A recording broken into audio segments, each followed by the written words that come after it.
আসসালামু আলাইকুম ওয়া রাহমাতুল্লাহি ওয়া বারাকাতুহু। আলহামদুলিল্লাহিল্লাযী ওয়াহদা ওয়াসসালাতু ওয়াসসালামু আলা মান লা নাবিয়্যা বা'দা। আম্মা বা'দ ফাআউযু বিল্লাহি মিনাশ শাইতানির রাজীম। বিসমিল্লাহির রহমানির রহিম। লা ইয়ানালাল্লাহা লুহুমুহা ওয়ালা দিমাউহা ওয়ালাকিন ইয়ানালুহুত তাকওয়া মিনকুম।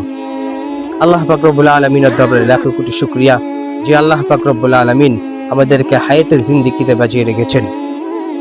আপনাদের সামনে যে আয়াতখানা তেলাওয়াত করেছি, এই আয়াতের মধ্যে আল্লাহ পাক রব্বুল আলামিন বলতেছেন, তোমরা যে কুরবানি করো সেই কুরবানির রক্ত এবং গোশত কোনোটাই আমার কাছে পৌঁছে না, শুধু একটা জিনিসই পৌঁছে, সেটা হলো তাকওয়া।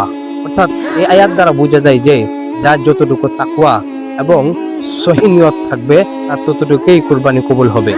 তাই আসুন আমরা আমাদের নিয়তকে সহি করি এবং পরিপূর্ণ তাকওয়ার সাথে কুরবানি করি। আল্লাহ পাক রব্বুল আলামিন আমাদের সকলকে পরিপূর্ণ তাকওয়া এবং সহি নিয়তে কুরবানি করার তৌফিক দান করুক। ওয়া মা তৌফিকি ইল্লা বিল্লাহ।